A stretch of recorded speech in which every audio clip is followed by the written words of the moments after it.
Le fils de ma voisine est resté chez moi pendant que ses parents travaillaient. Ce qu'il m'a chuchoté ce jour-là m'a glacée. Tout a commencé par un matin de semaine tranquille.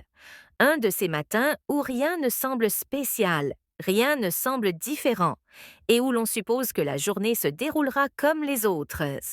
Je me souviens d'avoir ouvert mes rideaux, laissé entrer la douce lumière du soleil et de m'être dit que ce serait une journée simple, paisible, mais le destin ne vous prévient pas quand il est sur le point de bouleverser quelque chose en vous. Ma voisine m'avait appelé la veille au soir, me demandant si son fils pouvait rester chez moi pendant qu'elle et son mari étaient bloqués à gérer une situation inattendue au travail. Cela ne me dérangeait pas. Je le connaissais depuis des années. Je l'avais vu grandir d'un enfant timide et réservé à un jeune homme sûr de lui et charismatique, qui dégageait une douceur contraire à son apparence. Quand il arriva ce matin-là, il frappa doucement, presque trop doucement, comme s'il ne voulait pas rompre mon silence. J'ouvris la porte et il était là, plus grand que dans mon souvenir, avec une expression qui laissait transparaître quelque chose d'indicible, quelque chose que je ne parvenais pas à déchiffrer. Entrez, lui dis-je en m'écartant. Il esquissa un sourire, mais son regard s'attarda sur moi plus longtemps qu'il n'aurait dû. Pas de manière irrespectueuse. Non, d'une manière qui m'a coupé le souffle. Il y avait quelque chose, de l'attention, une question qu'il n'avait pas encore posée. Nous avons passé la première heure tranquillement, un café pour moi, un verre pour lui, à échanger des banalités sur le travail, la vie et tout le reste. Mais l'atmosphère entre nous changeait sans cesse, s'épaississait, comme vibrante d'une tension que ni l'un ni l'autre n'arrivait à nommer. Je l'ai surpris à me regarder plus d'une fois, et chaque fois il détournait rapidement le regard, comme s'il avait été pris en flagrant délit. Mais ce n'étaient pas les regards qui me troublaient, c'était le sentiment qui les accompagnait. Un sentiment qui me disait qu'il ne me regardait pas comme un voisin devrait le faire. Un sentiment qui me murmurait doucement mais sans équivoque. Il est venu ici aujourd'hui avec quelque chose sur son esprit. Et au fond de moi, je savais déjà que cela n'avait rien à voir avec ses parents. Alors que la matinée s'étirait, la maison devint plus silencieuse, trop silencieuse. Il était assis en face de moi à la table de la cuisine, les doigts tapotant légèrement sur la table, le regard fuyant partout sauf directement sur moi. Quelque chose le tiraillait. Je le sentais. Le poids des mots non dits alourdissait l'air entre nous. Ça va? Demandai-je finalement. Il hocha d'abord la tête, puis secoua lentement la tête, expirant comme s'il gardait quelque chose en lui depuis bien trop longtemps. Je n'ai pas beaucoup dormi la nuit dernière, admit-il. Pourquoi? Et hésita-t-il. Ce genre d'hésitation dangereuse, où la vérité est sur le bout de la langue, tremblante, implorant d'être libérée. Ses yeux se levèrent et rencontrèrent les miens pour la première fois que ce jour-là. Et au moment où nos regards se sont croisés, mon estomac s'est noué. Sa voix s'est faite plus douce, plus vulnérable que je ne l'avais jamais entendue, parce que je savais que je serais là avec toi. Les mots planaient entre nous, lourds. Je n'ai pas bougé. Je ne respirais pas. Une partie de moi n'était même pas sûre de l'avoir bien entendu, mais il s'est légèrement penché en arrière, observant ma réaction comme si elle allait lui indiquer s'il devait continuer ou s'arrêter. J'ai dégluti, mon cœur battant soudainement trop fort dans ma. Qu'est-ce que tu veux dire par là? Ai-je demandé doucement. Son visage s'est déformé, non pas en un sourire, mais en quelque chose de plus profond, quelque chose qui laissait deviner le désir qu'il cachait depuis longtemps. Je veux dire, dit-il lentement, qu'être près de toi me fait quelque chose et je ne sais pas comment l'arrêter. Mes doigts se sont crispés sur ma tasse de café. Ce n'était pas enfantin, ce n'était pas un jeu, c'était un homme qui choisissait l'honnêteté plutôt que la peur. Il baissa les yeux vers ses mains, puis les releva, les yeux brillants d'un mélange de nervosité et de désir. « Je ne devrais pas dire ça, » murmura-t-il. « Mais je me sens comme ça depuis un moment, plus longtemps que tu ne le penses probablement. » Je sentis la chaleur monter en moi, non pas par gêne, non pas par choc, mais par la vérité à laquelle j'étais enfin forcée d'affronter. J'avais ressenti quelque chose, moi aussi quelque chose que je ne m'étais jamais autorisé à reconnaître jusqu'à ce qu'il soit assis là, me le confessant d'une voix qui tremblait juste assez pour briser ma retenue. Il se pencha en avant, les coudes sur les genoux, l'expression grave. S'il te plaît, ne sois pas fâché, dit-il doucement. Je ne pouvais plus faire semblant, et pour la première fois que... Le matin, j'ai réalisé que je n'étais pas contrariée. J'étais terrifiée par mon désir d'en savoir plus. Le silence entre nous s'est transformé, non pas vide, mais chargé. Il ne s'agitait plus. Il n'était plus nerveux. Il attendait, m'observant attentivement, comme si ma prochaine respiration allait décider de tout. J'ai posé ma tasse lentement. Pourquoi me dis-tu ça maintenant? Ai-je initié et c'est ça, ai-je demandé, la voix plus basse que prévu, laissant presque transparaître l'émotion qui montait en moi. Il a expiré en se frottant la nuque. Parce que j'en ai marre de le cacher, a-t-il dit, marre de faire semblant que être près de toi ne m'affecte pas. Ce mot affecté m'a touché plus profondément qu'il n'aurait dû. Il n'était pas imprudent, il n'exagérait pas.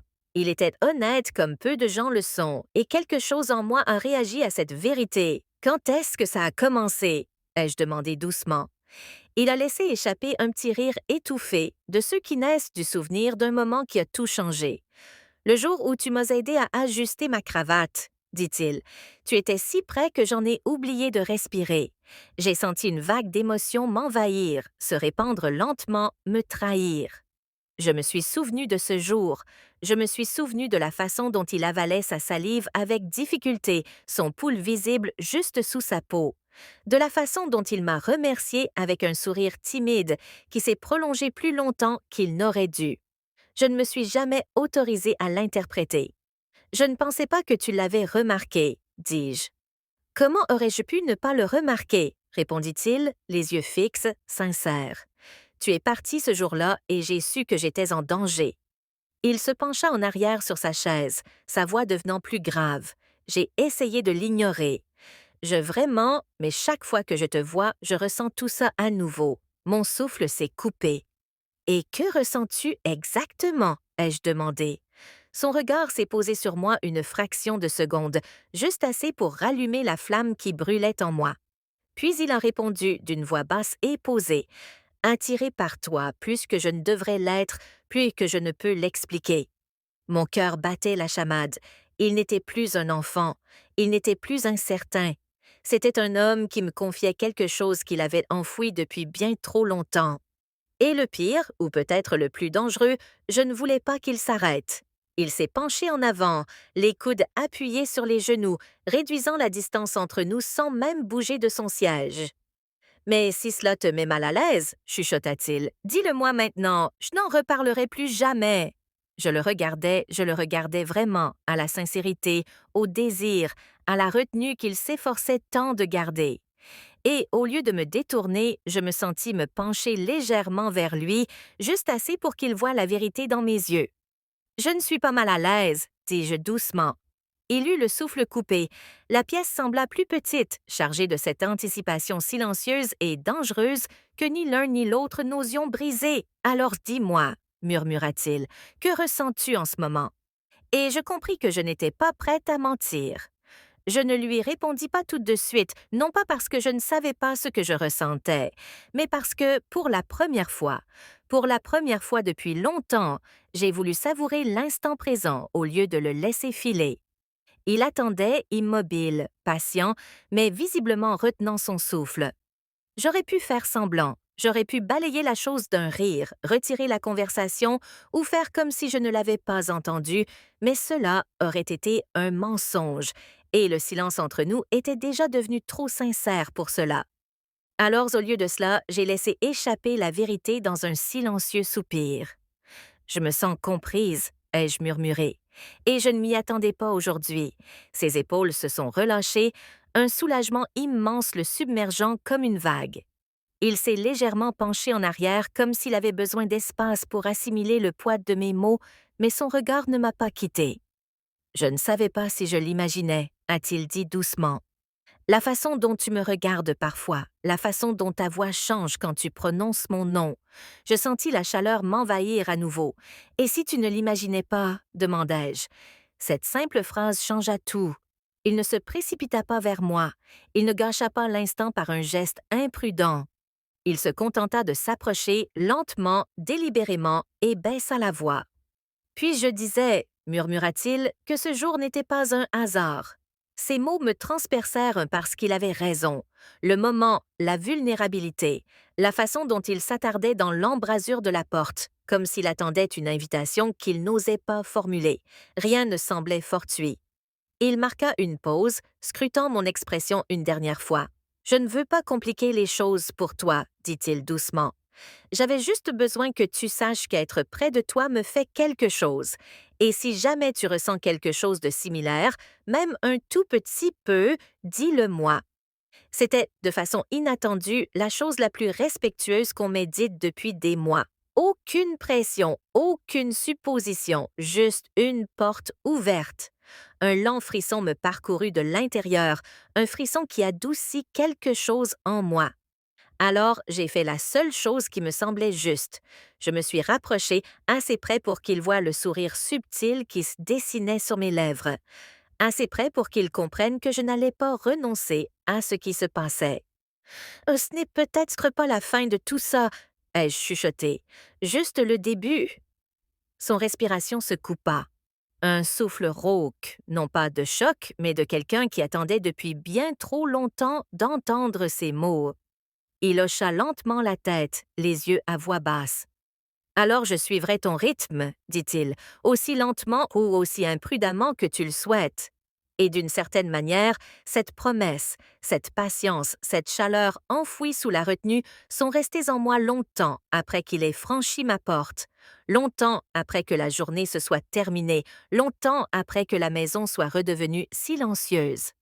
Ce qu'il m'a dit, son regard, la façon dont il m'a traitée comme la femme qu'il voyait vraiment, tout cela vit encore en moi et je sais que ce sera toujours le cas.